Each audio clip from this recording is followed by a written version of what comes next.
দর্শক আমরা রয়েছি আমবাড়ি হাটে, আর আজ ছিল 10ই অক্টোবর 2025।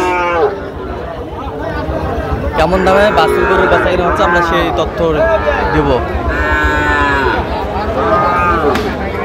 মাজারুল ভাই আসসালামু আলাইকুম, কেমন আছেন? কয় পিস ভাই? 7 পিস। আচ্ছা, আমদানি প্রচুর, গরু কেনার লোক নাই। আচ্ছা দেখান তো গরুগুলো একটু। শাহিওয়াল ষাট, শাহিওয়াল ষাট, শাহিওয়াল শাহিওয়াল শাহিওয়াল শাহিওয়াল শাহিওয়াল। পার পিস কত করে চাচ্ছেন এগুলো? বিক্রি একবারে 44, 40, 40, এভারেজে 40। কেউ যদি নিতে চায় অবশ্যই দেওয়া যাবে। নাম্বার বলেন। 0176 50 29 521। আচ্ছা নাম্বার